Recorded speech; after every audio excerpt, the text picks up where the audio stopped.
Because that's what you do as a leader. You're trying to say, okay, I think this is what it is, but what does the data show? Yeah. And then you say, oh, hey, but here the data is not right. This metric, by the way, is not really reliable. Yeah. Now you have two choices. You can improve the process. Or you can let it be. Here, see for yourself what is actually happening across your entire team from the lens of software delivery process maturity.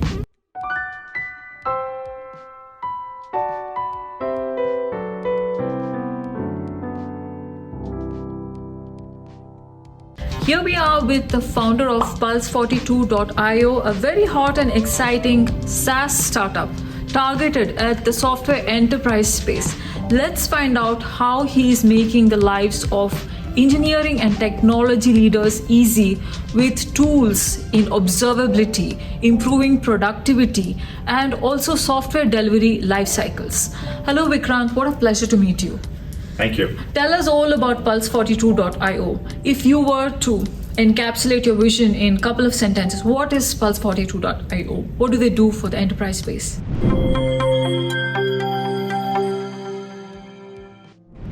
It's a very simple observability platform for software delivery. The user of this product is the technology or the engineering leader. And the first thing the product does is gives you rapid visibility into your software delivery, helps you understand the process maturity of different teams, helps you understand the success patterns, the risk patterns of different teams, and also in that process helps you understand where the release risk are, compliance risk are, productivity risk are. And if the quality of data and the underlying processes are inconsistent, it gives you a trust factor of those metrics, saying, okay, this metric is reliable, this metric is not reliable because the process maturity of this part of your organization is poor, in a nutshell. Got it. You know, on that note, there were a few terms which you mentioned. I want to double click on them. Sure. You mentioned observability, and then you mentioned that software delivery cycles. If you look at the space currently, what is lacking? You know, why is it a pain point for technology leaders? Yeah. And what kind of size of teams are you looking at?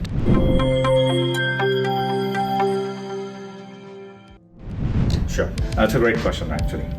Crux of the issue. So typically if your team size is 100, 150 and above, the value of a product goes up, number one. Number two is if you as an engineering or technology leader, if your pace of business is faster, right, then there is more value to a product. In that construct, right, just to answer your question, what is the status quo is the biggest problem out here is that your organization, like every other organization, typically has 20% of your organization, which is high performance. A good 50 or 60% of the organization just gets stuff done. And then you got probably 15 or 20% of the organization, which they have some consistent quality, delivery, blah, blah, blah issues. Yeah. Each and every team across your organization will have different goals, different performance levels, and cultures. That creates inconsistent processes, software delivery processes, creates inconsistent data sets. So to pull information out of this, in addition to pulling it from multiple sources, correlating on top of it, even if you do that, you're still not gonna get reliable information out. Okay, how is it done today, and why is the information that is pulled today in enterprises, why is it not reliable?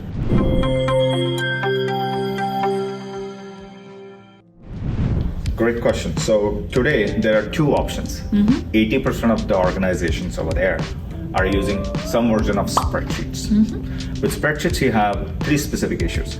One is it's very hard to trace where the specific insight came from. Yeah. So people tend to question it. Yeah. Number two is if you're a team of 100, you're probably looking at 2 or 3 full-time resources to extract the information. So it's a fairly expensive process with overhead. Third thing is the best you can do is monthly insights, which means it's daily. Yeah. And your business is moving at a much faster pace. Absolutely. And that's the problem with spreadsheets. Yeah. On the other hand, the second part of your question was if you use some of the existing metrics that the market provides. Yeah. The issue with those is, think about those metrics as railways, rail cars. They need guardrail tracks, which means they are top down. They require every team to follow process to the T. Right. Software teams just don't work that way. Yeah. They have their own culture, styles, goals, number one. Yeah. Number two, those metric solutions require a huge overhead, kind of like the same overhead to clean the data sets. Yeah. Number three is, chances are, if your organization is like any other organization on the planet, Yeah. the process are inconsistent, so guess what? Your metrics are not going to be reliable. So Yeah. you're back to square one. Yeah. And that is actually the challenge. So I feel spreadsheets are dead. Looks like your observability platform has got much more level of intelligence. And if you look at the tools in the industry today, which people are using, in what way are your solutions better compared to the tools and the software dead, with the spreadsheet data? Absolutely.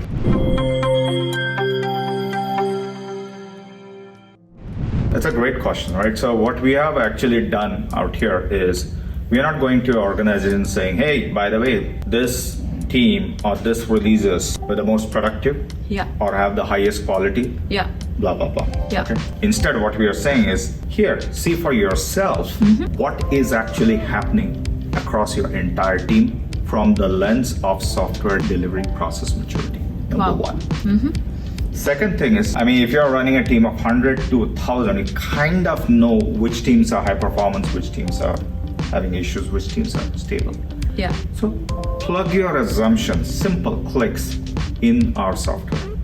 And our software essentially is a learning platform. Yeah. We then will give you what are the patterns Yeah. of success for your high performance teams. And what patterns exist for teams that are struggling. Yeah. So we are not saying these are success patterns, but you can see what is the recurring theme. And we have seen, Pulse 42 has seen that high performance teams seem to have some recurring patterns. Got it. And teams that constantly run into issues, they run into similar set of patterns. But again, they are unique to every organization. So that's the second part that we do uniquely. Fantastic. And the third part out here is we give you what we call a maturity score behind the higher level productivity metrics or the compliance metrics. So if your quality of data is poor, which is a resulting factor that consistency of process is not, which is fine. Yeah. We tell you, hey, this metric, by the way, is not really reliable. Yeah. Now your two choices, you can improve the process or you can let it be. Yeah. So there is flexibility on how you want to adapt this to your business. So your platform is a learning platform. You start by getting some sort of input and tagging from the user, and then you learn that and you give feedback on the status. So you're like a dashboard. What does your product look like? Is it like a portfolio? Is it like a dashboard?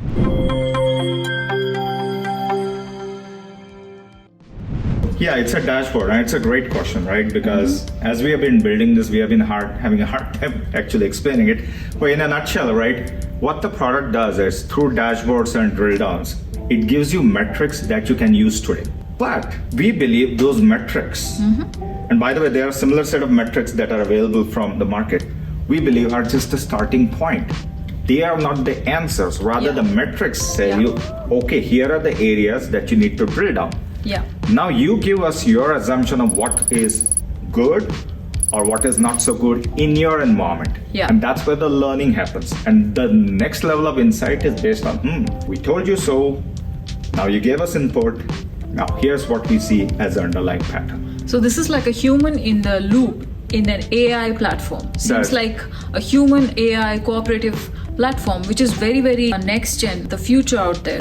So we are out of dead spreadsheets into very alive metrics. We are alive, and it's a constant feedback basically between the machine and the humans, right? Yep. And as a very simple example, the net result of this is like the engineering leader, right, for typical 250 or 500% team may find out that consistently the teams that essentially deliver stuff on time and maybe with higher quality, just let's as example, those teams have a higher velocity of closing issues. They have lots of peer reviews. Yeah. They prioritize their work really well. They break down their work into discrete components. Yeah. And they use good story point estimation techniques as an example. Fantastic. Or it could be something else, but then those insights are unique to your organization, to your teams. So you're as a technology leader, as a people manager, at various levels, you are actually augmenting the capabilities of managing your organization.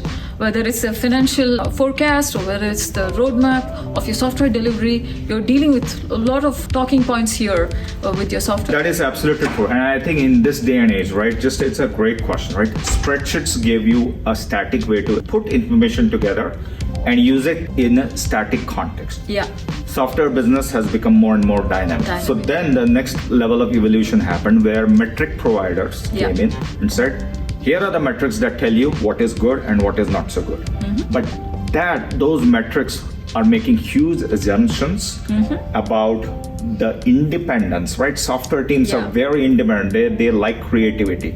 And high performance creative teams can't work in that model. So you need a system, which is what we are building, which is interactive, which says, hey, no matter what the performance styles are, what the operating cultures of your teams are, we have a metric system that adapts. It's like a all-terrain vehicle which adapts to the various styles and maturity levels of different teams and still gives you those metrics. And also says these metrics are good, but maybe there are these 15 or 3 other data points which you may want to consider as metrics for your organization. Right. So, Vikrant, I want to ask you, you could have gone after any other problem, but you went after this problem. You are a repeat entrepreneur. And why did you pick this problem? Did you face it yourself in your past career stints?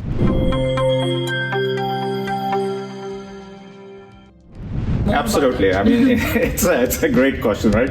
So when you do this on a multiple time repeat entrepreneur, my last 2 startups were security. But this problem is actually very near and dear to me. I mean, I've built businesses, like I was saying, right, from $1 million in the startup world, and I've scaled businesses from, let's say, $30 million to $1 billion in my corporate environment. The problem was, where is essentially an intelligence platform? Where is a systems of intelligence for the leader or the leaders who are actually driving this business? There's nothing in the market. And whatever you have are either static or top down, one size all. There are no adaptable, learning systems that morph to basically the needs of the organization. Absolutely. So now that you talked a lot about software delivery, do you think such problems are faced in sales and marketing and other organizations like human resources?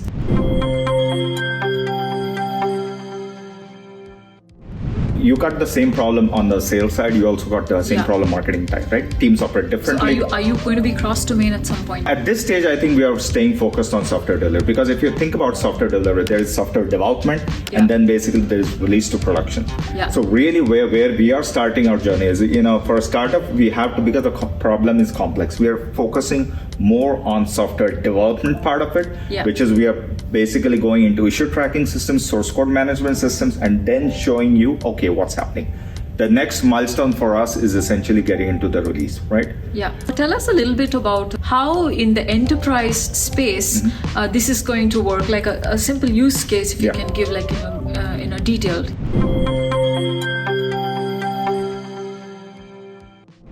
Value prop is very simple. You're an engineering leader or a technology leader. You're curious to know what's happening across my different teams.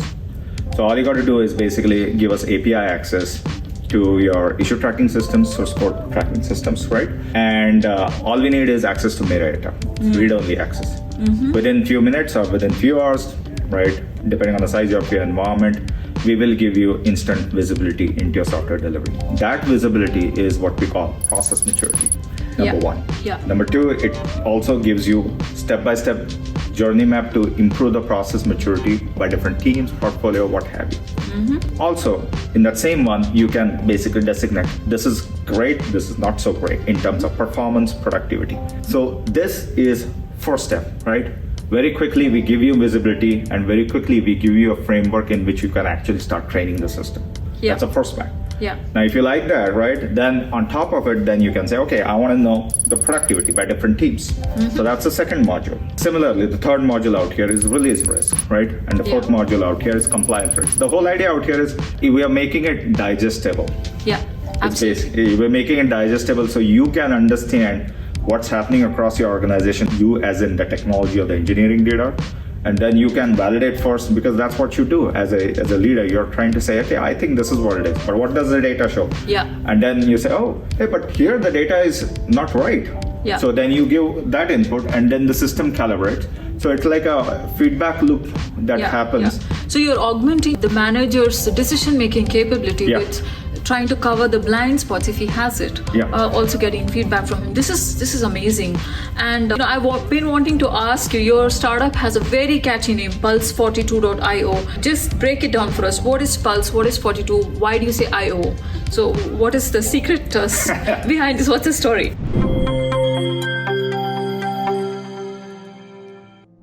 The notion that we started out on this venture was we wanted the leaders of this organization to have a pulse on their business.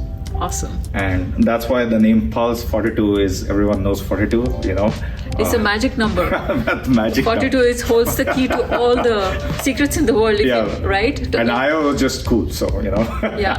Also, IO, I think, it's interactive. You're giving input. You're also that's accessing outcome. So it's great. Fantastic. So what's next for Pulse 42, Vikrant? What's on the horizon? What is the next big milestone you're after?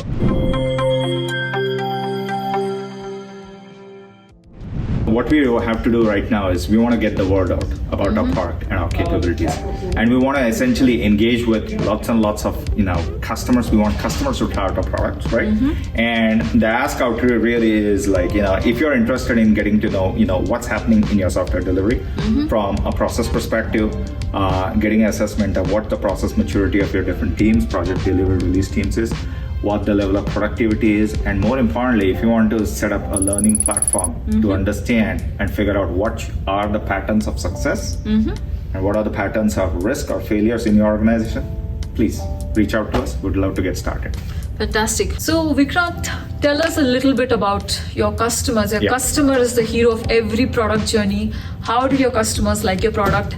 And what are some of the things that they felt was a key differentiator in your product?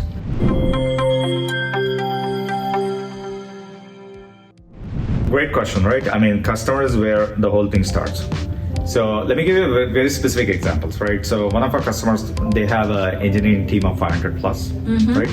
And the first thing that they wanted to know is they wanted to actually get understanding of what type of processes, software delivery processes people are using across their entire organization, number one.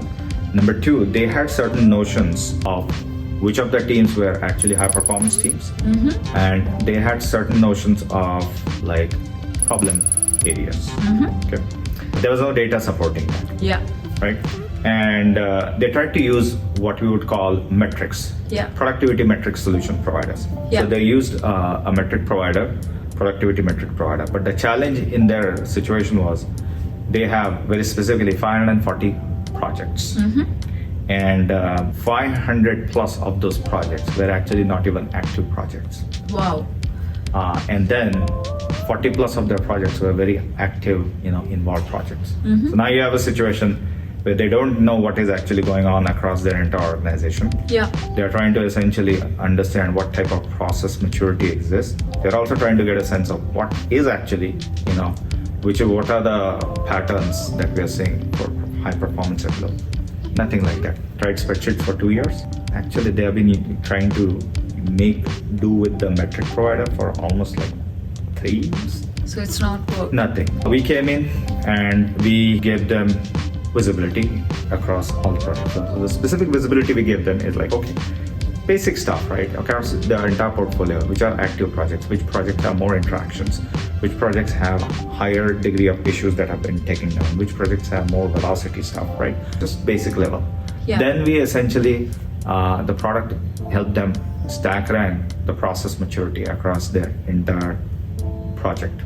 Amazing. 540 plus. So you literally release the pain point, Yeah, so that's the second part, but it's a process. Then the third part is in this, they were able to say, okay, these 12 are really our high performance project delivery teams. And here are the few where we have consistent issues, right? So it's a learning system. And then the system basically came out, right, with the analysis saying like, in their specific environment, very specifically, their high performance teams, like clockwork, we're doing a great job of prioritizing issues. We're doing a great job of basically breaking down the issues into smaller components. Lots of peer reviews. Interestingly, the high performance teams did not care about estimates, which is surprising. The estimates, maybe they're just very seasoned. And the teams that were actually not performing well, what we noticed was prioritization was there as an example. Even story points estimations was really well because they were using a large outsourced teams, third-party contractors, but no business context descriptions. And in their code, what we are observing is the level of peer reviews was very minimal. Right. Interesting pattern. So for them, it was like, okay, because this is now the first time we are actually getting visibility into what's going on, and it kind of makes sense because our high performance teams actually seem to move faster. They have a better understanding of how to break down work. They are able to actually capture the business context very well in the requirements.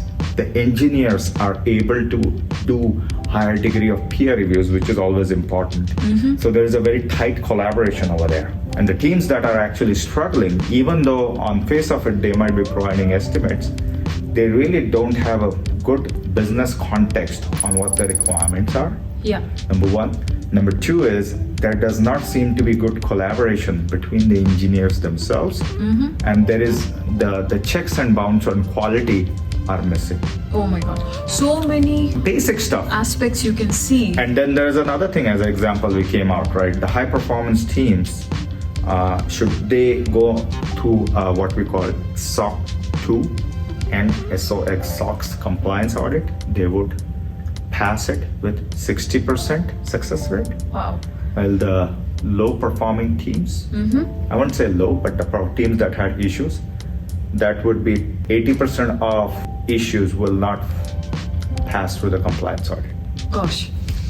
So this is a big revelation. I think this is where you're actually adding value. So thank you. So that was Vikrant Karvir disrupting the next gen software enterprise space, how to manage your software delivery cycles, how to manage your organization. Is there a good way to reach you? How can a customer contact you? What are a few handles to reach you? Just on our website, info@pulse, just drop us an email, we'll get in touch with you. Awesome.